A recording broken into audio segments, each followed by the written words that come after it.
Hello everyone. तो कैसे हैं आप लोग? आई होप बढ़िया ही होंगे। मैं पंकज राजपूत, आपका बायोलॉजी मेंटर, आपके अपने फेवरेट एक्सपी क्लासेस चैनल पर आपका स्वागत करता हूं, जहां पर आपको बिल्कुल फ्री एजुकेशन प्रोवाइड कराई जाती है ताकि आप अपने जीवन में बहुत कुछ हासिल कर सके। जैसा कि हमने अपने प्रीवियस टॉपिक में कंप्लीट किया था फैमिली प्लानिंग के बारे में, आज हम टॉपिक में इसमें कंप्लीट करेंगे। सबसे पहले अपना एमटीपी कंप्लीट करेंगे, उसके बाद एमनियोसेंटेसिस, उसके बाद सेक्सुअल ट्रांसमिटेड डिसीज, उसके बाद इनफर्टिलिटी। अब एमटीपी क्या होता है या एमनियोसेंटेसिस क्या होता है, ये सब इसमें हम बात करेंगे। जैसा कि अपना एमटीपी है, एमटीपी क्या, मेडिकल टर्मिनेटेड ऑफ प्रेगनेंसी, अपना चिकित्सीय सगर्भता समापन।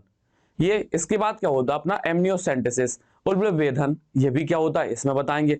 इसके बाद क्या अपना सेक्सुअल ट्रांसमिटेड डिसीज, यौन संचारित रोग, उसके बारे में बात करेंगे। इसके बाद आता अपना इनफर्टिलिटी या बंध्यता, इसके बारे में विस्तार से बात करेंगे। तो जो हमारा सबसे पहला टॉपिक है वो कौन सा, अपना एमटीपी, इसी को हम बोलते हैं मेडिकल टर्मिनेशन ऑफ प्रेगनेंसी, सगर्भता समापन, चिकित्सीय सगर्भता समापन। इसके बाद amniocentesis, sexual transmitted disease, infertility, इन सब के बारे में हम बात करेंगे।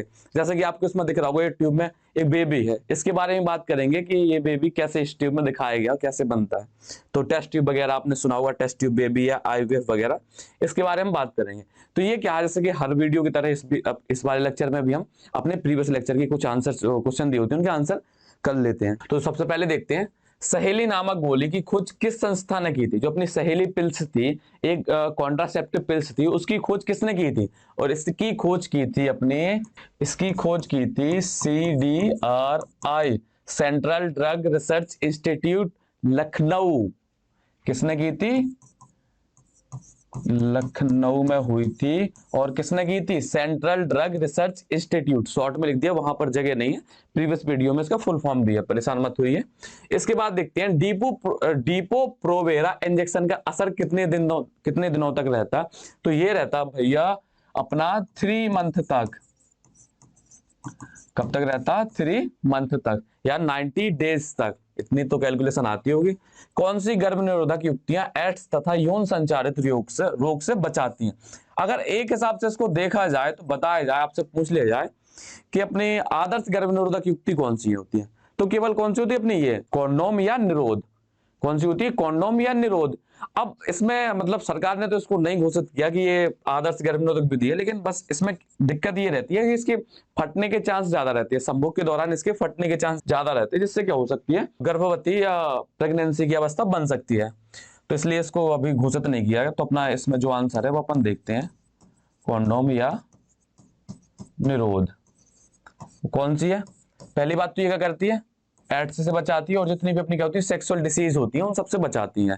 कैसे? क्योंकि इसमें क्या होती है, जो भी अपने जनन अंग होती है वो एक दूसरे के कांटेक्ट में नहीं आती है, इससे इसको बचाती है। अब इसके बाद देखते हैं, महिला नसबंदी के दौरान महिला के किस जनन भाग को काटकर बांध दिया जाता है? जैसे कि आपको बताया था कि महिला जो नसबंदी होती है उसको हम क्या बोलते हैं? ट्यूबेक्टोमी बोलते हैं। क्या बोलते हैं? ट्यूबेक्टोमी। ट्यूबेक्टोमी मतलब ट्यूब को काटना, टॉमी मतलब होता है काट के अलग करना, और ट्यूब, अब कोई ट्यूब वाला भाग कौन सा था अपना? Fallopian tube. कौन सा था भाग? फैलोपियन ट्यूब या डिंब वाहिनी या अंडवाहिनी। तो ये अपना कौन सा था? Fallopian tube. ट्यूब को काट के अलग कर रहे, तो वो क्या हो गया अपना? Fallopian tube. तो ये अपने जो चारों क्वेश्चन उनके आंसर्स हैं, आप अपने मिला लीजिए, सही है तो बहुत बढ़िया, और नहीं है तो मिला लीजिए, और इसमें आगे बढ़ते हैं। अब हम इसमें देखते हैं, चिकित्सीय सगर्भता समापन, मेडिकल टर्मिनेशन ऑफ प्रेगनेंसी या एमटीपी। अभी आपको ये वर्ड बहुत नया नया सा लग रहा होगा, अभी इसके बाद हम एक वर्ड बोलेंगे, आप तुरंत उससे परिचित हो जाओगे कि ये वर्ड तुमने सुना है। ये जो अपना इसका जो मतलब होता है अपनी एमटीपी या मेडिकल टर्मिनेशन ऑफ प्रेगनेंसी, इसका मतलब है अबॉर्शन से। किससे? अबॉर्शन। आपने ये सुना होगा अबॉर्शन। अब आपके दिमाग में बत्ती जलेगी, ये वर्ड तो हमने सुना है।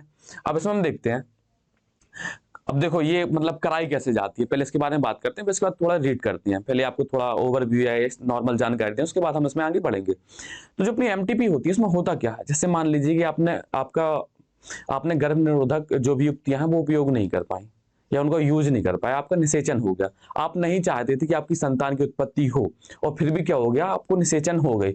आपको थोड़ा लेट पता चला, या मतलब लेट पता चलने का ये मतलब कि जो 72 घंटों वाली भी जो पिल्स थी, अब वो भी उसमें कार्य नहीं कर सकती है। अब हमें क्या है, थोड़ा बहुत भ्रूण बन भी गया, 1-2 मंथ का हो गया, तो हम उसमें सहायता लेते हैं किसकी, अपनी एमटीपी की, मेडिकल टर्मिनेशन ऑफ प्रेगनेंसी या चिकित्सीय सगर्भता समापन, इसकी हम सहायता लेते हैं। तो इसमें क्या होता है, जो भी अपना बेबी है, ये यूट्रस है, उसको काट करके, या अगर छोटा भी है तो उसको निकाल करके, वो भी डॉक्टरों के द्वारा, ऐसा नहीं कि पिल्स वगैरह अपन यूज करके उसको निकाल सकते हैं। वो क्या होता है, क्योंकि इसमें ये जो एमटीपी जो कराई जाती है, वो लगभग कराई जाती है वो 3 मंथ की बेबी की। अब आपको भी पता है कि 3 मंथ तक काफी अपना जो भ्रूण है वो बन चुका होता है, उसके काफी पार्ट्स बन चुके हैं, आईलेट वगैरह बन चुके होते हैं। तो उसको क्या, किसी एक्सपर्ट डॉक्टर की सलाह में ही कराया जाता है, उसी की निगरानी में वो कराया जाता है, कौन सा, अपना एमटीपी वगैरह। अब इसमें क्या होते हैं, बहुत से केस होते हैं एमटीपी में।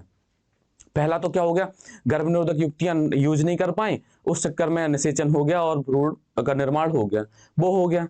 तो वो एक अनैच्छिक क्रिया हो गई, वो हमें संतान की उत्पत्ति नहीं करनी थी, वो हो गई फिर भी। अब कुछ केस ऐसे आते हैं जिसमें क्या होता है कि लिंग की जांच करा ली। लिंग की जांच मतलब जो सेक्स का था उसकी जांच करा ली, उसमें पता चला कि लड़का है या लड़की है। तो आपको भी पता है कि अब जो आज का समाज है, उनको लड़कियों को तो चाहते नहीं है कि वो लड़कियां हो उनके घर में। अब बहुत सुधार हो रहा समाज में, कि उन्हें खुशी होती है। जो पहले का जमाना था उसमें ये था कि लड़कियां हुई तो कोई खास खुशी नहीं होती थी, सबका मानना ये था कि लड़का हुआ तो बहुत अच्छा हुआ। तो वो क्या करते थे, उन्हें जैसे ही पता चलता कि एक गर्भ में बिटिया है या लड़की है, तो उसका क्या करते थे, अबॉर्शन करा देती है, उसको अलग करवा देते थे। तो ये बहुत गलत बात थी, इस पे भी सरकार ने बहुत कड़े नियम लागू किए थे, उसमें अभी इसमें सब बात करना है। इसके बाद क्या होता है, कभी कभार कुछ रेप वगैरह केसेस होते हैं, बलात्कार वगैरह के, या जबरदस्ती वाले केस होते हैं, तो उसमें भी क्या होती है, एक अनवांछित या अनैच्छिक क्रिया होती है, जिससे जिसमें क्या, निषेचन क्रिया हो जाती है। अब ऐसा तो है नहीं है कि रेप हुआ है, उससे जो बच्चा बना तो वो बच्चा रख भी लेते हैं, तो उस बच्चे को ज्यादातर क्या होती है, केसेस में अलग करवा दिया जाता है। इन सब प्रोसेस में उपयोग होता है अपने किसका, एमटीपी का, या चिकित्सीय सगर्भता समापन का। तो इसमें देखते हैं इसमें किस किस के बारे में बताया गया, अपनी जो एनसीईआरटी है। गर्भकाल पूर्ण होने से पूर्व, गर्भकाल मतलब जो अपना पार्चुलेशन की जो पीरियड थी या प्रेगनेंसी जो पीरियड था, उसको कंप्लीट होने से पूर्व अनचाहे गर्भ की स्वैच्छिक समापन, ऐसा नहीं कि वो खुद से हो जाए, खुद से होने वाला नहीं माना जाता, ये क्या कराई जाती है। स्वैच्छिक समापन की प्रक्रिया चिकित्सीय सगर्भता समापन कहलाती है।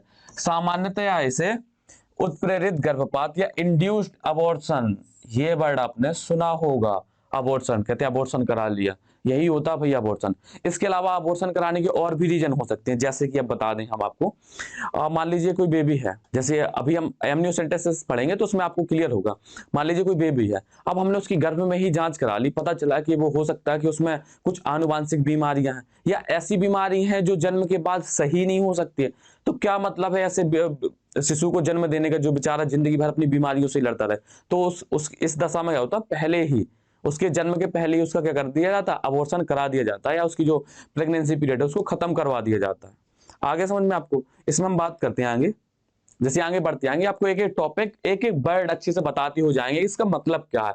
ऐसा नहीं कि आपको रीड करा दिया, रीड करने के लिए तो आपके पास बुक रखी है, आप उठा के बुक रीड कर सकते हैं। फिर हमारा क्या मतलब, हमारा ये मतलब है कि जो भी लाइन लिखी है उस लाइन को अच्छे से आपको डिकोड करके बताएंगे, इसका मतलब क्या है, ये कहना क्या चाहती है। तो विश्व में जनसंख्या वृद्धि को रोकने के लिए एमटीपी की अहम भूमिका है। अब जनसंख्या वृद्धि को रोकने के लिए इसकी भूमिका कैसे हो सकती है, आप समझिए कि अपने जो विश्व है, पूरे विश्व की बात कर रहे हैं, तो उसमें हर साल 4 से 5 करोड़ क्या कराए जाते हैं, एमटीपी कराई जाती है, अबॉर्शन कराए जाते हैं। अब इतनी सारी जब बच्चों को जन्म के पहले ही मार दिया जाएगा, अब मान लीजिए 4 से 5 करोड़ बच्चा हो जाता है, या शिशु की जन्म प्रसव हो जाती, तो वो तो संख्या काउंट ही होनी थी, उसके पहले उन्होंने क्या करा लिया, एमटीपी करा लिया, तो कुछ तो संख्या घटी होगी। तो ये जो अपनी टोटल जो संख्या होती है उसके हिसाब से 1/5 प्रतिशत कम हो जाता है, 20% के आसपास। तो इसमें देखते हैं जो भी अपनी क्या प्रेगनेंसी होनी है, या जो कंप्लीट पूर्ण रूप से जो शिशु का जन्म होना है, उसका 1/5 भाग क्या होता है, हर साल कम करा दिया जाता है, या सगर्भता समापन के द्वारा खत्म कर दिया जाता है बेबी को। विश्व में प्रतिवर्ष लगभग 4 से 5 करोड़ लोग एमटीपी कराते हैं। एमटीपी का आप मतलब सीधा समझिए, अबॉर्शन कराते हैं। क्या कराते हैं, अबॉर्शन कराते हैं। जो कुल सगर्भता, जो जितनी भी अपनी प्रेगनेंसी होती है, उसका 1/5 भाग या 20%, कितना होता है, 1/5 भाग या 20%। विश्व के कई देशों में इस विधि को कानूनी बनाया या नहीं, इस पर बहस है, क्योंकि इसमें नैतिक, धार्मिक, भावनात्मक एवं सामाजिक विषय जुड़े हुए हैं। अब इसमें नैतिक, धार्मिक, भावनात्मक और सामाजिक विषय, इसका कहने का मतलब क्या कि कुछ कंट्री होती है उनका मानना है कि जो बेबी है या जो शिशु है वो भगवान की देन है, अब जैसा है जिस रूप में उसको स्वीकार कीजिए, ये कुछ पॉइंट होते हैं। या फिर जो अपने पेरेंट्स हैं उनका भी कुछ लगाव हो जाता है कि उनके अंदर जो बेबी है, तो ये सब कुछ कारणों की वजह से अभी सरकार ने हर देश में इसको अलाउ नहीं किया, लेकिन अपने भारत सरकार में इस विधि को, एमटीपी को अलाउ कर दिया, लेकिन कुछ नियमों के साथ, समझे आप। तो इसमें बात करेंगे वो कौन से नियम है, कैसा क्या है, तो इसमें देखते हैं। भारत सरकार ने सन 1971 में इसके दुरुपयोग को रोकने के लिए कड़े प्रतिबंध के साथ कानूनी स्वीकृति प्रदान की। मान लो सरकार ने इसकी स्वीकृति तो दे दी कि आप एमटीपी करा सकते हैं, लेकिन कुछ नियम लगाए उन्होंने कि आप जैसे कि लिंग की जांच, वही चीज आएगी आपकी जो फीमेल फेटिसाइड के जो केस होते थे उनको रोकने के लिए, मतलब जो अपनी मादा भ्रूण हत्या थी उसको कम करने के लिए कुछ नियम बनाए गए थे, ताकि जो अपना पुरुष और स्त्रियों का जो अनुपात है वो बराबर बना रहे। तो इसमें हम आगे बढ़ते हैं। इन प्रतिबंधों का मूल उद्देश्य गैर कानूनी और मादा भ्रूण हत्या, फीमेल फेटिसाइड को रोकना है, जिससे स्त्री पुरुषों का लिंगानुपात कम होता जा रहा है। मान लो अपना क्या था पहले की जो जमाने में, ये था तो सरकार ने नियम नहीं लगाया, अभी भी हो जाता है बहुत। अपने यहाँ पे कहते हैं इंडिया में जुगाड़ बहुत चलती है, उन्होंने डॉक्टर से थोड़ा ले दे के करा लिया। वैसे ये बहुत रिस्क वाला कार्य है, अगर डॉक्टर करते भी तो हो सकता है उन पर भी केस हो, जो करा रहे हैं उन पर तो केस होना ही होना है हर हालत में, हो सकता है जुर्माना लगे, जो सरकार के नियम होते हैं वो उस हिसाब से होता है। तो ये केवल इसलिए था ताकि जो अपनी लड़कियों की जो रेशियो था वो कम ना हो पाए, लड़का लड़कियों का जो रेशियो है वो बराबर रहे, इसलिए ये सब नियम लगाए गए थे। और लोग केवल इसीलिए करते थे कि लड़कियों को वो लोग बोझ मानते थे, क्या मानते थे, बोझ। तो इस बोझ को खत्म करने के लिए सरकार ने कुछ कड़े नियम उठाए थे और बहुत जरूरी भी थे वो। अब एमटीपी का जो प्रमुख उद्देश्य था अनचाहे गर्भ का समापन था। मान लीजिए वो हो सकता है गलती से हो गया, या गर्भ निरोधक युक्ति नहीं यूज कर पाए, या कोई बलात्कार वाला केस है, या इसके अलावा कोई जबरन वाला केस है, इन सब स्थितियों में इस एमटीपी का उपयोग किया जाता है कि उन्हें अब संतान की इच्छा है नहीं, लेकिन वो संतान हो गई है तो उसको किया क्या जाए। अब ऐसा तो है नहीं अब हो गई तो उसको फिर से हो जाने दे, उसके पहले ही कुछ उपाय कर लिया है। इसके अलावा हो सकता है उस जो अपना बेबी है, शिशु है, वो कोख में है, उसको कुछ बीमारियां हो जो जन्म के बाद सही भी नहीं हो सकती, आनुवांशिक बीमारियां भी हो सकती हैं, कुछ जन्मजात बीमारी हो सकते हैं, इस वजह से उसको क्या समापन करा दिया जाता है, या अबॉर्शन। जो असुरक्षित यौन संबंध, गर्भ निरोधक विधियों की असफलता, बलात्कार या गर्भाशय में पलने वाले शिशु में होने वाले रोग से माता या भ्रूण या दोनों की जान पर खतरा आदि। देखो यहाँ पर अब ये तो ऊपर के पॉइंट आपको बता दिए एक दो बार। अब यहाँ पर ये जो नया पॉइंट आया वो आया माता या भ्रूण या दोनों की जान पर खतरा। कभी कभी आपने कुछ मूवियों वगैरह में सुना होगा कि आपकी जो पेट में बेबी है उसमें से हम या तो माँ को बचा सकते हैं, बच्चे को बचा सकते हैं, या कुछ केसेस ऐसे होते हैं कि दोनों को नहीं बचा सकते। तो जैसे मान लीजिए कि जहां पर बेबी है जो अभी तो वो दुनिया में आया नहीं है तो उतना उससे लगाव नहीं होता, लेकिन जो उसकी वाइफ है, जो हस्बैंड है, तो वो उसका लगाव उससे ज्यादा, तो वो क्या करते हैं उस केस में अपनी वाइफ को ज्यादा प्रेफरेंस देते हैं। तो इस चक्कर में क्या होती है और इसके अलावा ये भी है कि हो सकता है उस बच्चे को जो बीमारी है उस चक्कर में उसको जन्म कराना कोई अच्छी बात नहीं है, हो सकता है वो पूरी जिंदगी भर उस बीमारियों से लड़ता रहे, जैसे कि अपने कुछ म्यूटेशन या उत्परिवर्तन अपने। इसके बाद हमें हम पढ़ना आनुवांशिक रोग पढ़ना, सॉरी आनुवांशिकी पढ़ना। आनुवांशिकी में हम देखेंगे कि कैसे क्या एक पीढ़ी से दूसरी पीढ़ी रोग पहुंचते हैं, जो भी लक्षण है वो कैसे पहुंचते हैं, कौन से लक्षण पहुंचते हैं, ये सब हमें देखना है। तो अगर कुछ ऐसे लक्षण हैं जो बीमारी हैं जो उसको आगे दिक्कत कर सकती है, तो इन सब केस में जो भी अभी बेबी हुआ है वो 3 मंथ का, उसका क्या करते हैं अबॉर्शन करा दिया जाता है। इन दशाओं में अनिवार्य स्त्री के गर्भधारण के 3 माह पूर्व का समय, ये जो 3 मंथ का जो समय होता है ये बहुत उपयुक्त समय होता है क्या कराने के लिए, अबॉर्शन कराने के लिए। इसके बाद अगर हम कराते हैं 4 से 6 मंथ की, दूसरी मान लीजिए फर्स्ट ट्राइमेस्टर में तो बहुत सही होता है, अगर सेकंड ट्राइमेस्टर में कराते हैं तो हो सकता है कि अपनी जो एक तो बेबी की जान पर भी खतरा हो सकता है और जो अपनी जो मदर है उस पर भी हो सकता है, मान लो जच्चा बच्चा दोनों पर भी क्या जान का खतरा हो सकता है। इसलिए जो एमटीपी के लिए उपयुक्त समय माना गया वो माना गया फर्स्ट ट्राइमेस्टर या पहला 3 माह एमटीपी के लिए उपयुक्त माना जाता है। इसके बाद का समय अधिक जोखिम वाला होता है। यह कार्य केवल योग्य चिकित्सक, ये जो जितनी भी एमटीपी की जो प्रोसेस होती है केवल एक्सपर्ट डॉक्टर की निगरानी में ही करानी चाहिए। कोई नीम हकीम नहीं कि गांव में है उनने कोई भी जड़ी बूटी पिला दी और करा दिया, हो सकता है उससे जो गर्भवती महिला उसकी जान भी जा सकती है, बच्चे की तो जाएगी ही जाएगी क्योंकि उसका तो अबॉर्शन करा रहे हैं, उसके साथ ही साथ जो महिला उसकी भी जान जा सकती है। इसलिए केवल ये जो प्रोसेस है वो किसके योग्य चिकित्सक या एक्सपर्ट डॉक्टर की निगरानी में करानी चाहिए। और एक दिक्कत और है, इसमें बार बार गर्भपात कराने से जो स्त्री का स्वास्थ्य होता है वो तो बिगड़ता है, इसके अलावा जो उसकी गर्भाशय की दीवार होती है वो भी क्या होती है, कमजोर हो जाती है। अब बार बार आप वहां से काट करके निकालोगे, आपको भी पता है कि जो अबॉर्शन की प्रोसेस होती है, नहीं पता तो हम बताते हैं। अबॉर्शन की प्रोसेस में क्या होता है, जब बेबी यूट्रस से चिपक जाता है, आपको पता था कि प्लासेंटा का जो कनेक्शन होता है या पुरा का कनेक्शन और भ्रूण का कनेक्शन गर्भाशय की दीवार से कितना मजबूत होता था। अब वहां से उसको निकाल रहा तो उसको काट के ही तो निकाल लेंगे, उसको काट के निकालेंगे तो हो सकता है जो गर्भाशय की दीवार है उसको भी कुछ क्षति पहुंचे। जो अपनी स्त्री है, अब जो गर्भवती महिला, उसका स्वास्थ्य तो बिगड़ेगा, साथ ही साथ उसके जो गर्भाशय है उसकी दीवार भी क्या होंगी, कमजोर हो जाएंगी। तो हो सकता है जो अगली प्रेगनेंसी या अगली सगर्भता में उसको दिक्कत हो। तो इन सब चीजों के लिए बार बार एमटीपी या बार बार अबॉर्शन कराने की सलाह नहीं दी जाती है। ऐसा नहीं कि आपने बच्चा करा लिया, हो गया, आप गर्भनिरोधक युक्तियों पर ध्यान नहीं दे रहे, आप बराबर एमटीपी कराए जा रहे, तो उसमें जान पर भी खतरा आ सकता है और महिला का जो स्वास्थ्य बिगड़ेगा वो तो अलग है ही। अब ये तो आपका कंप्लीट हो गया एमटीपी, एमटीपी में हो गया। अब इसके बाद देखते हैं उल्बवेधन। उल्बवेधन आपको एनसीईआरटी में केवल एक छोटी सी लाइन लिख दी है, एमनियोसेंटेसिस। अब उसके बारे में इसको हम नहीं बताते तो आपको मजा नहीं आती, तो इसके बारे में हम अच्छे से आपको बताते हैं कि एमनियोसेंटेसिस होती क्या है। तो इसको अब एक डायग्राम दिखाएं, इसके थ्रू समझिए। अब इसमें होता क्या है, ये एक फीमेल है, उसका ये यूट्रस है। अब यूट्रस आपको पता था कि जो भी अपना बेबी था वो किसमें तैरता रहता था, वो अपना तैरता रहता एमनियोटिक फ्लूइड में। उल्ब उल्ब वेधन द्रव में तैरता रहता था या उल्ब द्रव्य में तैरता रहता था। ये कौन सा था, अपना एमनियोटिक फ्लूइड। अब करते क्या है, अब करते हैं हम यहाँ पर अल्ट्रासाउंड। अब अल्ट्रासाउंड की प्रोसेस में होता क्या है, इन फ्रीक्वेंसी से हमें पता चलता है कि जो अपना भ्रूण है उसकी पोजीशन क्या है। हमें देख लिया पोजीशन तो अलग है, मतलब उससे पता चल गया है भ्रूण इस साइड है, तो हमने बाहर से इंजेक्शन या सिरिंज के थ्रू जो एमनियोटिक फ्लूइड था उसको बाहर निकाल लिया। अब ऐसा नहीं कि आपने अल्ट्रासाउंड किया, डायरेक्ट इंजेक्शन ऐसे लगा दिया, सिरिंज लगा दिया, तो हो सकता है बेबी को भी कुछ उससे क्षति पहुंचे। तो इसलिए सबसे पहले क्या करते हैं, अल्ट्रासाउंड के द्वारा भ्रूण की पोजीशन चेक करते हैं और फिर सिरिंज या इंजेक्शन के थ्रू एमनियोटिक फ्लूइड को निकाल देते हैं। अब उस एमनियोटिक फ्लूइड निकाला होता है उसमें क्या होती है, भ्रूण की कुछ कोशिकाएं होती हैं। अब आपको भी पता कि जो मनुष्य की कोशिकाएं होती हैं उसमें गुणसूत्र होते हैं। अब मान लीजिए उसमें गुणसूत्रों की जांच होती है। क्या होती है, गुणसूत्रों की जांच। अब गुणसूत्रों की जांच से ही पता चल जाता है कि आनुवांशिक बीमारी है या कुछ बीमारी है, और अदर भी टेस्ट होते हैं। बहुत ज्यादा अपन को जानकारी में नहीं जाना, बस आपको इतना बताते कि जो एमनियोसेंटेसिस होता क्या है। इसमें क्या करते हैं, अल्ट्रासाउंड करेंगे और साथ में जब भ्रूण की पोजीशन चेक कर लेंगे, भ्रूण की पोजीशन सही जगह है, तो वहां से क्या करते हैं, सिरिंज या इंजेक्शन के थ्रू हम एमनियोटिक फ्लूइड निकालते हैं, फिर उसकी जांच करते हैं। अब आप कहोगे इससे हमें कैसे पता चलेगा कि मतलब लड़का है लड़की है। तो क्या होता है, जब हम कोशिका निकालते हैं तो आपको पता है कि प्रत्येक कोशिका में 46 गुणसूत्र होते हैं। अगर उन 46 गुणसूत्रों में लास्ट का जो अपना 46वां गुणसूत्र होता है, अगर वो XY होगा, क्या होगा, XY, तो क्या होगा, मेल, ये मेल होगा। और XX होगा, XX होगा तो ये होगा फीमेल। अब क्या होता था, जैसे ही उन्हें पता चला कि फीमेल है तो तुरंत उसका अबॉर्शन करा देते थे। इसलिए सरकार ने कुछ कड़े नियम बनाए थे ताकि ये अबॉर्शन की प्रक्रिया ना हो पाए।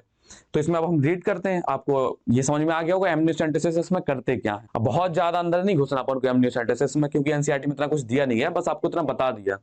यह जो तकनीक है ये जन्म से पूर्व भ्रूण के स्वास्थ्य, इसी से हम चेक करते हैं कि जो बेबी है वो स्वस्थ है या नहीं है, इसके अलावा उसमें कोई बीमारी है या नहीं है, इन सब का भी जांच और लिंग या आनुवांशिक संरचना ज्ञात करने में सहायक है। आनुवांशिक संरचना मान लीजिए उनके गुणसूत्रों से, उनके गुणसूत्र सही संरचना की है या नहीं है, या उनमें कोई विकार है। विकार मतलब उत्परिवर्तन। अभी आप आनुवांशिक की पढ़ोगे तो आपको समझ में आ जाएगा कि गुणसूत्र संरचना का क्या मतलब होता है। तो इसमें हम देखते हैं परिवर्धित परिवर्धित भ्रूण। परिवर्तित मतलब डेवलप जो भ्रूण है माता के गर्भाशय में उल्ब द्रव या एमनियोटिक फ्लूइड में डूबा रहता है, उस पर तैरता रहता है, ये आपको बता चुके हैं हम। इस द्रव की कुछ मात्रा सुई के द्वारा, सुई या सिरिंज, सिरिंज या इंजेक्शन, आप इंजेक्शन जानते होंगे, सुई के द्वारा बिना भ्रूण को क्षति पहुंचाए नमूने के रूप में, नमूना आप जानते हैं सैंपल के तौर पर के रूप में निकाल लिया जाता है। द्रव में उपस्थित कोशिकाओं का संवर्धन, संवर्धन कल्चर। अब संवर्धन आपको हो सकता है वर्ड नया लगे, संवर्धन का मतलब होता है स्टडी करना। जो हमने वहां से जो फ्लूइड निकाला है उसका लैब में स्टडी करना है, उसके बारे में जानकारी निकालना है, अपना क्या होता है, संवर्धन है, कल्चर होता है।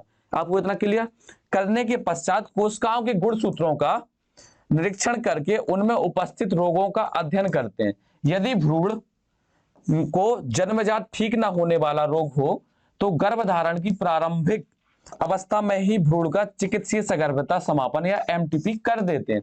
आपको बता दिया, एक एक लाइन आपको समझा चुके हैं, इसमें कोई दिक्कत होगी नहीं। इसमें हम आगे बढ़ते हैं, ये आपको बता चुके हैं। अब इसमें देखते हैं सरकार के द्वारा इन्होंने कुछ नियम लागू किए थे, जैसे प्रीनेटल डायग्नोस्टिक टेक्नोलॉजी एक्ट, ये 1994 में लगाया गया था। इसके बारे में हम बात करते हैं, इसमें देखते हैं इस तकनीक का दुरुपयोग भ्रूण के लिंग पहचान के लिए भी किया जाता है। जैसा कि आपको बता चुके हैं कि जो भी अपनी जो तकनीक है ये वाली एमनियोसेंटेसिस वाली, इससे क्या करते हैं भ्रूण का लिंग चेक कर लेते हैं। जैसे फीमेल होती है तो लोग क्या करते हैं उसका अबॉर्शन करा देते हैं, या कुछ केस और भी हो सकते हैं, ऐसा नहीं कि फीमेल के ही में, लेकिन जो मैक्सिमम केसेस देखे गए थे वो फीमेल फिटिसाइड के थे, मादा भ्रूण हत्या के थे। इसलिए उसको हम आगे प्रायोरिटी देते हैं कि उसी को रोकने के लिए इस नियम को इस नियम को मतलब इस पर कुछ नियम लगाए गए थे कि आप ऐसा नहीं कर सकते, किया जाता है, जो एक दंडनीय अपराध है। अतः भारत सरकार ने प्रीनेटल डायग्नोस्टिक तकनीक act, prenatal diagnostic technology act लागू किया था 1994 में।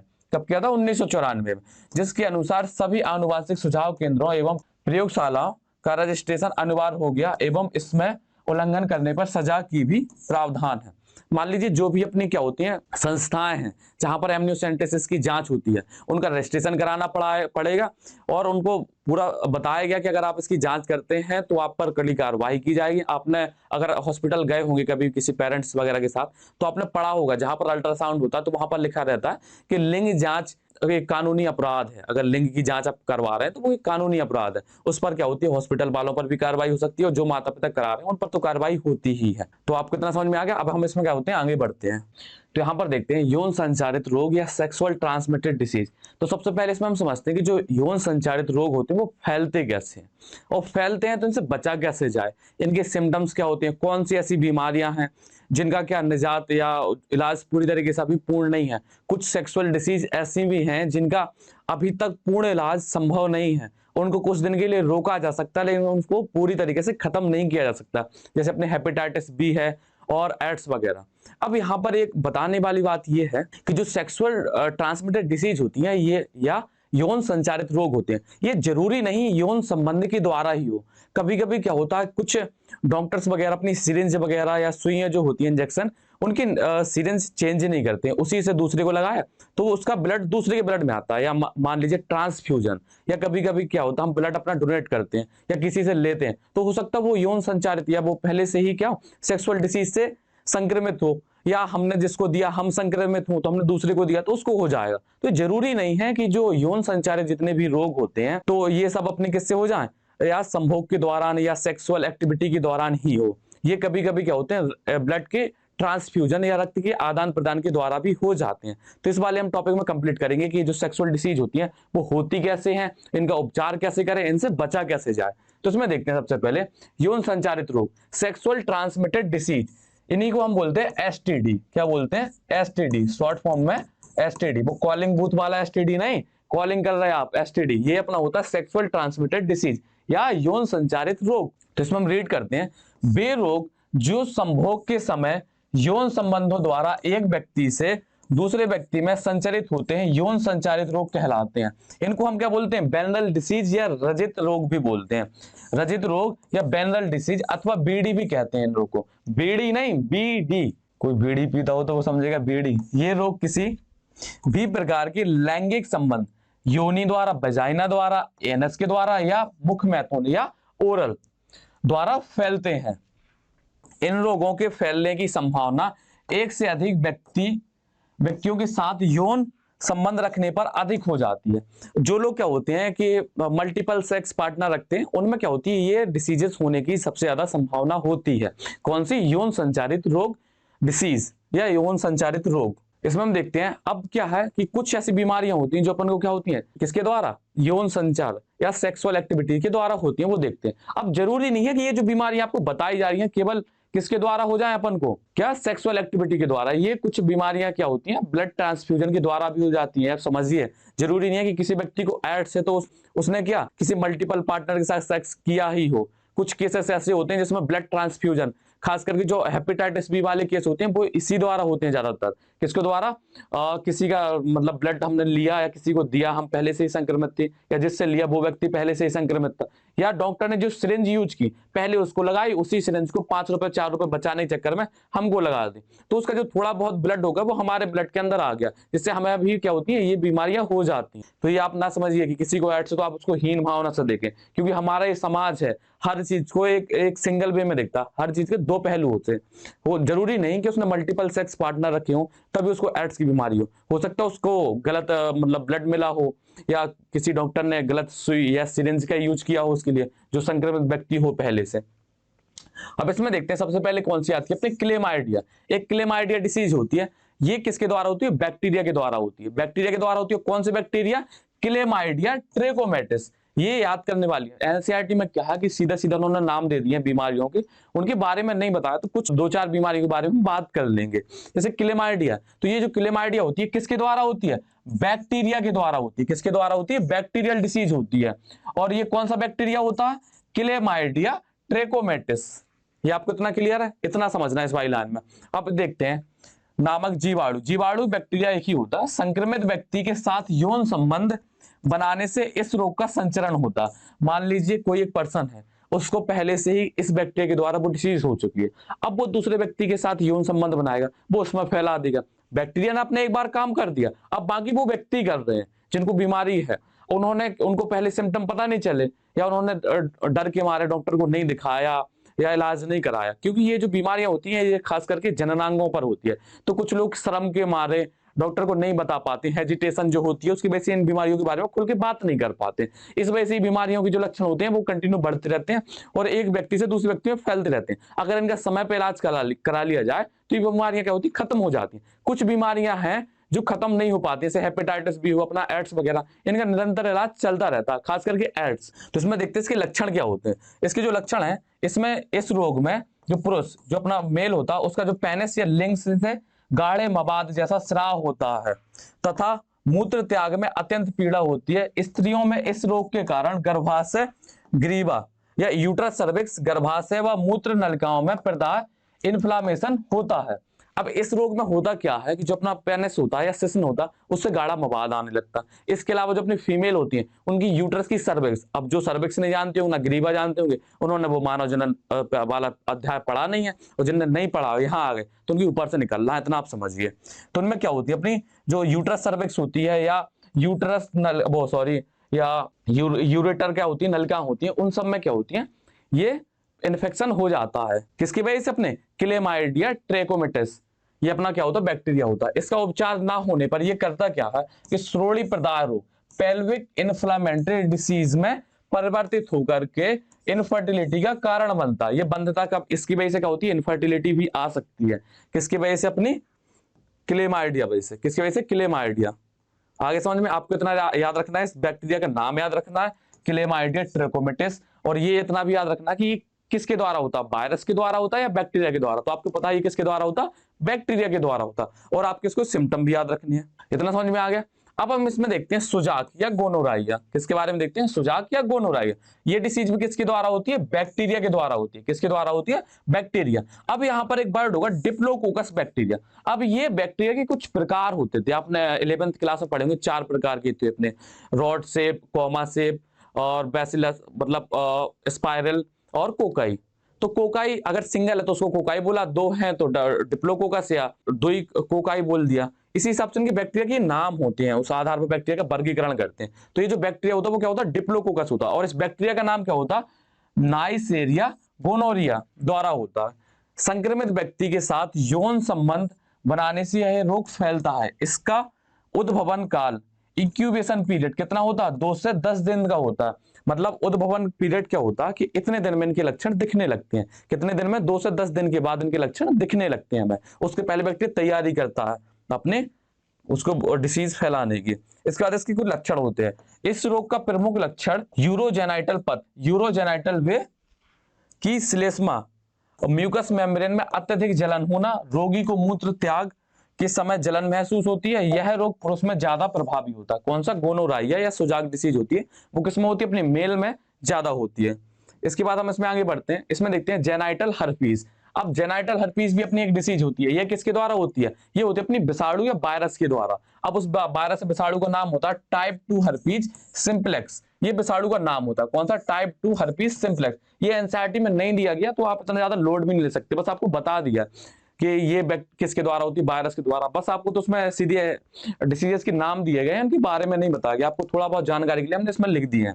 इसके बाद देखते हैं लक्षण। इस रोग के प्राथमिक लक्षण जननांगों पर छाले पड़ना, व दर्द होना, ज्वर, ज्वर मतलब होता फीवर, मूत्र त्याग में पीड़ा आदि, छालों की फूटने से संक्रमण तेजी से फैलता है। इतना क्लियर है। अब हम इसमें आगे बढ़ते हैं।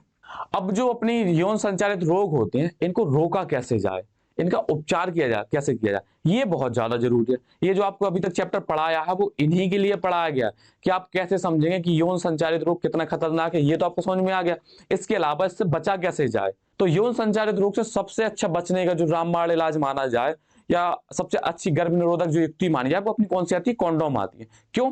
उसमें क्या होता है, जननांग आपस में एक दूसरे के संपर्क में नहीं आती हैं। जब संपर्क में नहीं आएंगे तो रोग का क्या ट्रांसफर नहीं हो पाएगा। आपको भी पता है कि पॉलीथीन, मान लीजिए पॉलीथीन एक कवर होती है, उससे तो क्या पानी की ड्रॉप भी अंदर नहीं आ पाती, तो वायरस बैक्टीरिया तो छोड़िए आप कैसे आएंगे। और वो जो अपना कॉन्डोम होता है वो क्या रबड़ या पॉलीथीन टाइप का ही बना होता है, जिससे वो अपनी जो जननांग होते हैं आपस में एक दूसरे के कांटेक्ट के संपर्क में नहीं आ पाते। तो इसमें देखते हैं यौन संचारित रोग से बचाव हेतु सर्वप्रथम उपचार से पूर्व बचाव पर अधिक ध्यान रखा जाना चाहिए। इसमें देखते हैं सबसे पहले क्या होता, अनजान तथा अनेक व्यक्तियों के साथ लैंगिक संपर्क या शरीर संबंध नहीं बनाने चाहिए। एक तो पहली बात अनजान हो, जिसको हम जानते नहीं, इसके बारे में पता नहीं है कि वो कैसे मतलब उसका जो शारीरिक स्वास्थ्य है वो कैसा है, उसके बारे में पता नहीं है। इसके अलावा बहुत ज्यादा मल्टीपल पार्टनर के साथ सेक्स करने से भी बीमारी हो जाती है, इसलिए हमें उनसे बचना चाहिए।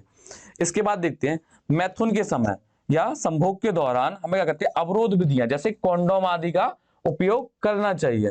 ये सबसे अच्छा गर्भ निरोधक विधि होती है, जिससे हम तो एक तो सेक्सुअल ट्रांसमिटेड डिसीज से भी बच जाते हैं और संतान की उत्पत्ति से भी बच जाते हैं। तो इसमें देखते हैं सदैव निर्जर्मीकृत या रोगाणु रहित स्टेरिलाइज्ड सुई एवं सिरिंजिया। देखो यहाँ पर ये जो वर्ड आया सुई एवं सिरिंजिया, जो सिरिंज है अपनी सुई है, इनको क्या करनी है, कर लेना चाहिए, स्टेरिलाइज्ड कर लेना चाहिए। मान लीजिए कुछ होती हैं जिनको गर्म पानी में बॉईल करके स्टेरिलाइज कर लिया, या इसके अलावा नई सुई भी यूज कर सकते हैं। अपने जो रोगाणु रहते हैं उनका उपयोग करना चाहिए, जिससे क्या हो जाए इन बीमारियों का आदान प्रदान ना हो सके। इसके अलावा हमें क्या नशीली दवाइयों के प्रयोग से भी बचकर रहना चाहिए। अब इसके अलावा जो तीसरा पॉइंट आता, लोगों को यौन संचारित संबंध में जागरूक बनाना चाहिए। ये आपको सिखा दिया है, आपका काम है आगे ये जानकारी फैलाने का कि कैसे कैसे हमें बचाव करना है, इन बीमारियों से बचना है।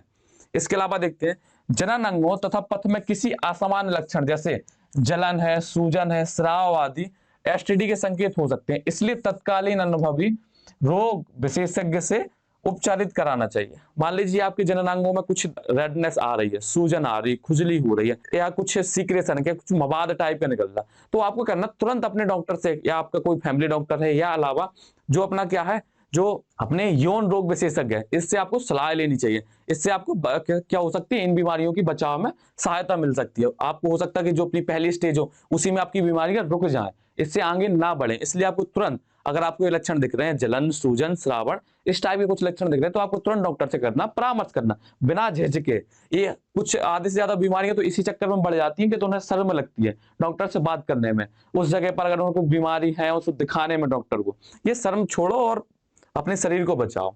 अब हम देखते हैं बंधता या इनफर्टिलिटी। अब बंधता या इनफर्टिलिटी में होता क्या? बंधता या इनफर्टिलिटी मतलब ये है कि या चाहे अपना पुरुष हो या स्त्री हो, दोनों में खराबी हो सकती है। बंधता का मतलब होता निषेचन क्रिया ना कर पाना या संतान की उत्पत्ति ना कर पाना, ये सब अपनी किस में आती है, बंधता या इनफर्टिलिटी में आता। मान लीजिए दो दंपति हैं, मतलब दंपति हैं, उनकी शादी हुई है, अगर वो 1 या 2 साल तक बिना गर्भ निरोधक युक्तियों का उपयोग किए बिना ही संभोग कर रहे हैं, इसके बाद भी उनमें निषेचन होकर के संतान की उत्पत्ति नहीं हो रहे, तो वो किस में काउंट कर लिए जाते हैं, अपनी बंधता या इनफर्टिलिटी में काउंट किए जाते हैं। तो हमें क्या करना चाहिए, पहली बात तो ये समझो कि भारत में क्या है कि बंधता या इनफर्टिलिटी का केवल जिम्मेदार किसको माना जाता है, स्त्रियों को माना जाता है। ये आपकी गलत है। बंधता वह मेल और फीमेल दोनों में हो सकती है, ना कि केवल स्त्रियों में। आपने सुना होगा कि जो गांव साइड होते हैं उसमें अगर बच्चे नहीं उत्पन्न हो रहे तो उसमें सीधा कहेंगे मतलब औरतों को गाली, मतलब एक गाली ऐसा वर्ड यूज किया जाता है, बांझ वगैरह से कुछ वर्ड यूज किए जाते हैं जो वो गलत हैं। जरूरी नहीं कि वो खराबी उसमें महिला में ही हो सकता है उस पुरुष में भी वो खराबी हो सकती है। तो हम देखते हैं कि पुरुष में कैसे हो सकती है और महिला में कैसे हो सकती है, हमें इसमें बात करनी है इस अपने टॉपिक में।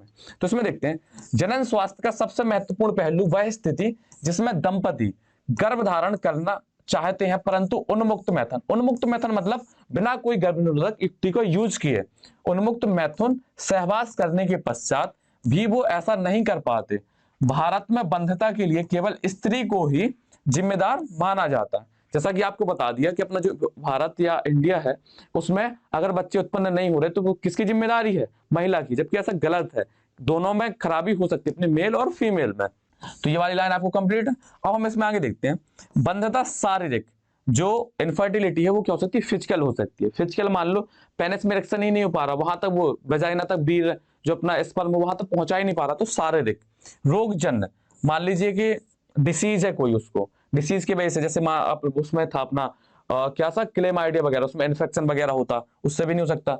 जन्मजात भी हो सकती है, मनोवैज्ञानिक मतलब साइकोलॉजी टाइप की, या प्रतिरक्षात्मक कारणों से भी हो सकती है। कुछ सामान्य विकारों की बंधता क्लिनिक, मान लीजिए कुछ नॉर्मल है, नॉर्मल जैसे मान लीजिए स्पर्म काउंट कम हो गया या पेनिस में इरेक्शन नहीं हो रहा, तो इन सब का इलाज क्या होता है, डॉक्टर मेडिसिन से भी कर लेते हैं। अगर इसके बाद भी वो सब नहीं हो रहे तो हम किसका फिर उपयोग करते हैं, फिर हम उपयोग करते हैं टेक्नोलॉजी वगैरह का। तो इसमें देखते हैं कौन कौन सी टेक्नोलॉजी या तकनीक का उपयोग करते। तो ये आप ये वाली लाइन आपको एडिट करा दें। परंतु जब विकार को दूर करना संभव ना हो तो कुछ विशिष्ट तकनीकें, जैसे सहायक जनन प्रौद्योगिकी, असिस्टेड रिप्रोडक्टिव टेक्नोलॉजी, या आर्ट भी बोलते हैं इसको शॉर्ट फॉर्म में, इसी के अंतर्गत कुछ तकनीक आती हैं जिससे हम क्या करते हैं, संतान की उत्पत्ति कर सकते हैं। तो सबसे पहले इसमें देखते हैं पात्र निषेचन। पात्र निषेचन या टेस्ट ट्यूब बेबी। आप टेस्ट ट्यूब बेबी से बहुत परिचित होंगे, आपने सुना होगा test tube baby. Test tube baby ये वर्ड का बहुत कॉमनली यूज किया जाता है। अब इसका जो होता है इन विट्रो फर्टिलाइजेशन या टेस्ट ट्यूब बेबी, अब इसका मतलब समझिए इसमें होता क्या।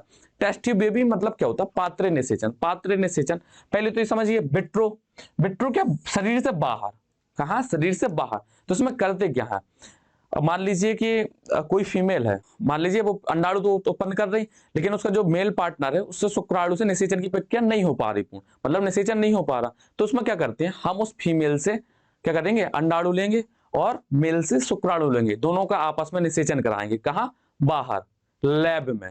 जब उसका निषेचन हो जाएगा और जाइगोट बन जाएगा, तो जाइगोट की दो अवस्थाएं होती हैं, एक 8 कोशिका वाली ब्लास्टोमर या कोरक खंड वाली, या उससे ज्यादा वाली। तो देखते हैं, जब 8 कोरक खंड वाली जो अवस्था होती है उसको अगर हम फैलोपियन ट्यूब में एंटर कराएं तो वो जाता अपना इंट्रा फैलोपियन ट्यूब ट्रांसफर। और इसके अलावा हम उसी को कहां पर, गर्भाशय में ट्रांसफर कराएं तो इंट्रा यूटेराइन ट्रांसफर हो जाएगा। इसको हम देखते हैं, इसमें आगे एक वर्ड को कंप्लीट करेंगे, तो पहले इसको रीड कर लेते हैं कैसे होता। आप इतना समझिए कि पात्र निषेचन का मतलब ये है कि मादा का अंडाणु हमने लिया और पुरुष का शुक्राणु हमने लिया, उन दोनों को बाहर एक प्रयोगशाला में, टेस्ट ट्यूब में, वैसे जैसे गर्भाशय के अंदर जो परिस्थितियां होती हैं या अपने फैलोपियन ट्यूब में परिस्थितियां होती हैं, उन्हीं परिस्थितियों के अंतर्गत उनका निषेचन कराया। निषेचन होने के बाद जो अपना युग्मज बनता उसको यूट्रस से अपने कहां पर, फैलोपियन ट्यूब में ट्रांसफर कर देते हैं। वो देखेंगे वो किसके अंतर्गत आता है। इसमें देखते हैं, इस विधि में शुक्राणु व अंडाणु के बीच निषेचन की क्रिया शरीर के अंदर जैसी परिस्थितियों में ही शरीर से बाहर टेस्ट ट्यूब में की जाती हैं, इसलिए इसे टेस्ट ट्यूब विधि के नाम से जाना जाता है। इसमें पत्नी या दाता स्त्री के अंडाणु व पति या दाता पुरुष के शुक्राणु प्रयोगशाला में लाकर निषेचन कराया जाता है और युग्मनज या जाइगोट का निर्माण होता है। इस युग्मनज को पत्नी के गर्भाशय में स्थानांतरित कर दिया जाता है या उसके फैलोपियन ट्यूब में, डिंबवाहिनी नलिका में स्थानांतरित कर दिया जाता है। उसमें देखते हैं इसकी दो विधियां होती हैं, दो क्या तीन भी होती हैं, वो तीसरी का जिक्र नहीं किया। तीसरी में ये होता कि मान लीजिए कोई स्पर्म है, वो अपनी अंडाणु की जोना पेलोसिटा को तोड़ करके अंदर नहीं एंटर कर पा रहा, तो क्या करते हैं कि टेस्ट उसमें अपनी प्रयोगशाला या लैब में उस अंडाणु में सीधा अपने शुक्राणु को उसके अंदर एंटर करा दिया जाता है। किसके अंदर, अंडाणु के अंदर। ये वाली प्रक्रिया होती है, वो इसमें नहीं दी गई, केवल दो बताएंगे, तो दो आप पढ़ लीजिए। वो आपको अपने बता दिया, केवल वही प्रोसेस होती है। उसमें क्या करते हैं, अंडाणु लिया, उसको इंजेक्शन या किसी भी माध्यम के थ्रू अपने अंडाणु के अंदर शुक्राणु को प्रवेश करा दिया, तो उससे क्या होता है, निषेचन हो जाता। और ये किस लिए कराया, क्योंकि जो शुक्राणु था उसमें इतनी क्षमता, कैपेसिटी नहीं थी कि वो अंडाणु की जोना पेलोसिटा परत को तोड़कर अंदर घुस जाए। ये आपको अच्छे से पढ़ाया है, जब किसको पढ़ाए थे, निषेचन पढ़ाया था, कि कितनी दिक्कतें होती हैं शुक्राणु को निषेचन करने में, कितनी जंगें जीतनी पड़ती हैं। तो सबसे पहले क्या है अपना अंतः डिंबवाहिनी स्थानांतरण या जाइगोट इंट्राफैलोपियन ट्रांसफर, इंट्राफैलोपियन ट्यूब ट्रांसफर या जाइगोट इंट्राफैलोपियन ट्यूब ट्रांसफर। इसको हम शॉर्टकट में जिफ्ट भी बोलते हैं। इसको हम क्या बोलते हैं, जिप्ट। तो जैसा क्या होता है, जो अपना जिप्ट है, जिप्ट में जो जाइगोट का मतलब क्या है, जाइगोट से हमने बाहर निषेचन कराया, उस जाइगोट को हम ले गए कहां पर, अपने फैलोपियन ट्यूब में ले गए। अगर फैलोपियन ट्यूब में नहीं ले गए तो कहां पर, यूट्रस में ले गए। ये आपको क्लियर। अब इसमें देखते हैं, इसमें जो पहला है अंतः डिंबवाहिनी स्थानांतरण, इसमें हम जाइगोट को कहां ले जाएंगे, अंतः डिंबवाहिनी, डिंबवाहिनी मतलब होता है फैलोपियन ट्यूब, मतलब जो जाइगोट या ब्लास्टोमर बना है उसको हम कहां ले जाएंगे, फैलोपियन ट्यूब में ले जाएंगे। समझे, इतना फर्क होता है इंट्रा यूटेराइन ट्रांसफर में और इंट्रा फैलोपियन ट्रांसफर में, इतना अंतर होता है दोनों में।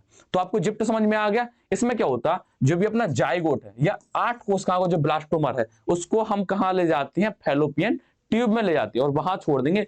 वहां से कहां आएगा, अपने गर्भाशय में आएगा और गर्भाशय में अंतर्रोपित होकर के अपने भ्रूण का निर्माण शुरू कर देगा। ये आपको क्लियर है। अब इसके बाद देखते हैं इंट्रा यूटेराइन ट्रांसफर।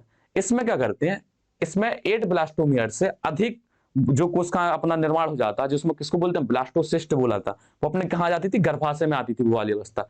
तो इसको कहा करते हैं, गर्भाशय में स्थानांतरित कर दिया था, जहां उसका आगे परिवर्तन या डेवलपमेंट होता।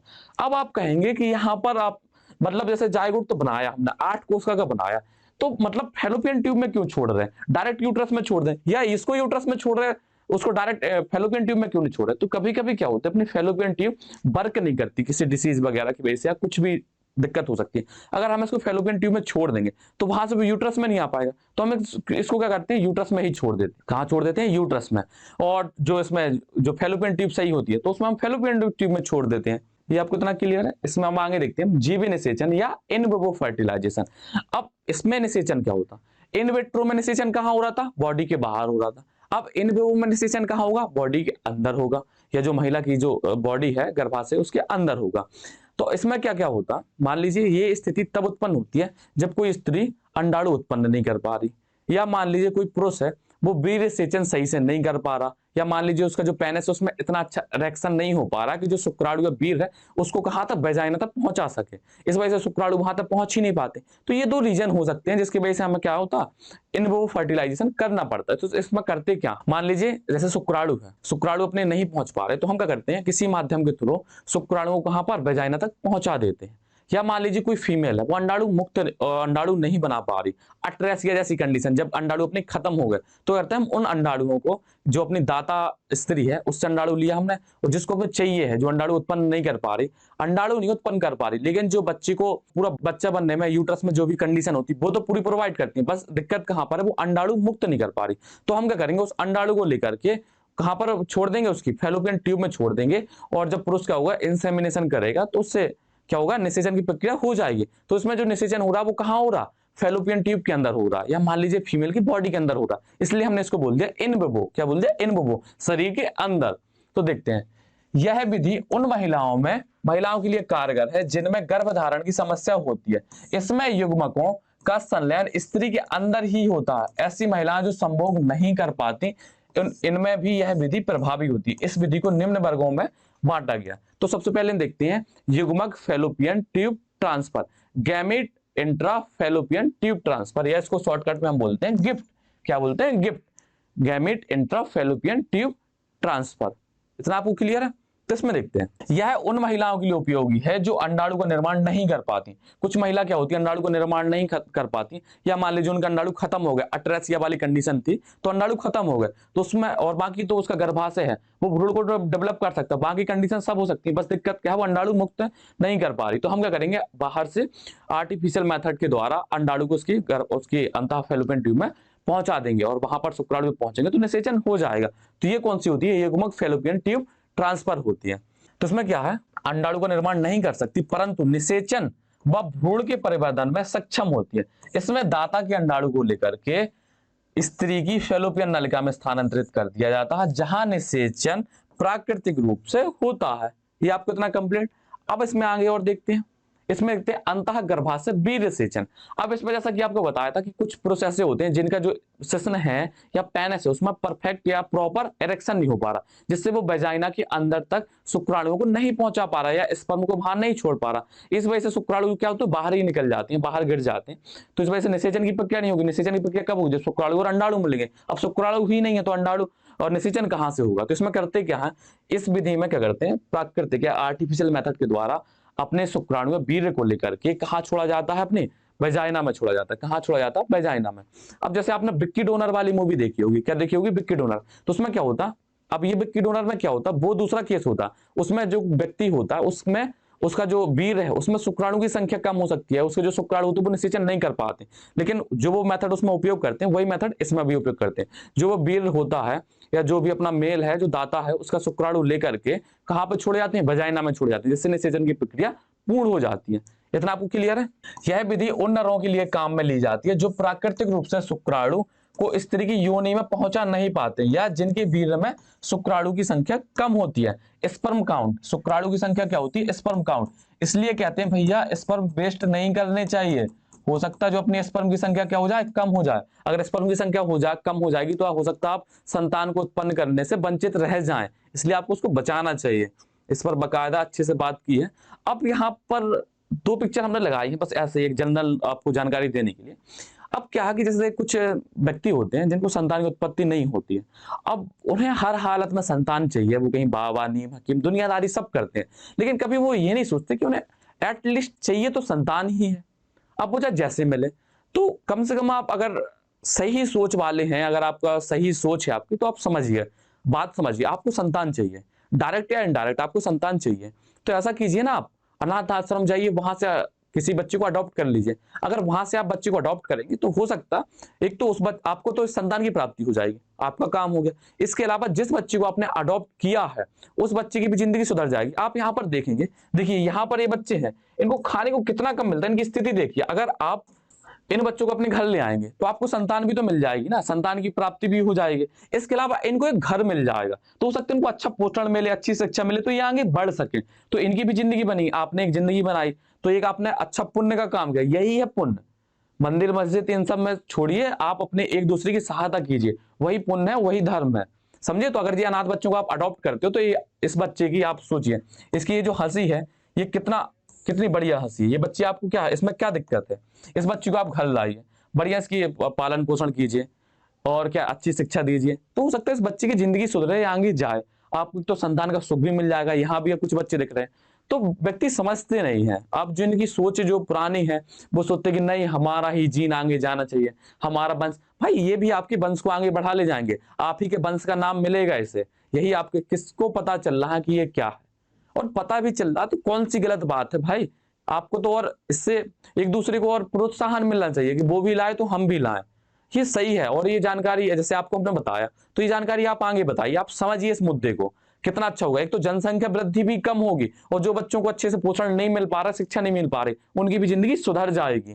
तो इतना समझिए, ये बहुत ज्यादा जरूरी है कि जो अनाथ बच्चे हैं उनको अडॉप्ट करें, गो अडॉप्ट करें। जिनके पास संतान की कमी है, जिनके पास संतान नहीं है, जो संतान से वंचित हैं, उनको क्या करना चाहिए? ये दुनियादारी के झमेलों में पड़ के टेस्ट ट्यूब कहीं दुनियादारी करके सच्चा आप सीधा जाइए, अनाथ आश्रम से बच्चा लाइए, आपकी भी जिंदगी बनी, उस बच्चे की भी जिंदगी बनी।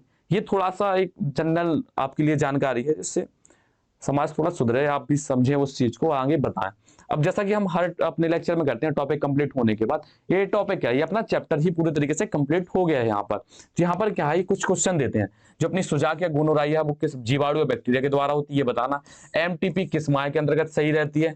गिफ्ट में जायगोट को कहाँ स्थानांतरित किया जाता है, गिफ्ट में युग्मक को कहाँ स्थानांतरित किया जाता है। ये अपना जो युग्मक होता है ये गैमीट होता है, और गैमीट आपको पता है स्पर्म या ओवम होते हैं, और जायगोट अपना क्या होता है, युग्मनज होता है। इसमें ना कोई कंफ्यूज हो जाना, ठीक है। तो जैसा कि अपना ये चैप्टर कंप्लीट हो चुका, अपने क्या है 3 चैप्टर कंप्लीट हो चुके हैं, पौधों में लैंगिक जनन, मानव में जनन और जनन स्वास्थ्य। एक हिसाब से अपनी जो पहली यूनिट है वो पूर्ण तरीके से कंप्लीट हो चुकी है। आप अगर आपने अभी तक ये वीडियो नहीं देखी है तो आप एक्सपी क्लासेस चैनल पर जाइए, उसकी प्लेलिस्ट में सर्च कीजिए क्लास 12th बायोलॉजी, तो आपको पूरे वीडियो एक सीक्वेंस में मिल जाएंगे। और इन नोट्स की पीडीएफ भी आपको टेलीग्राम पर प्रोवाइड की जाती है, इसलिए वीडियो को एक सीक्वेंस में देखते आइए, बीच का बीच नहीं देखना है। अगर बीच का बीच देखेंगे तो आपको समझ में नहीं आएगा, इसलिए एक वीडियो को दूसरे वीडियो से देखें और अच्छा कुछ नया सीखें, और जो आपने सीखा उसको आगे प्रोवाइड भी करें। जो आपने अच्छी जानकारी आपको लगती है तो वो समाज में बताएं, सुधारें। शिक्षा इसीलिए जरूरी है कि आप एक समाज को, एक सही समाज का निर्माण कर सकें। तो आई होप ये आपको टॉपिक समझ में आया होगा, और जितना भी आप कुछ बताए कि आपके कॉन्सेप्ट क्लियर होंगे। अगर आपको इस जानकारी सही लगती है, ये कॉन्सेप्ट आपकी क्लियर होते हैं, तो ज्यादा से ज्यादा वीडियो को शेयर करें। Thank you.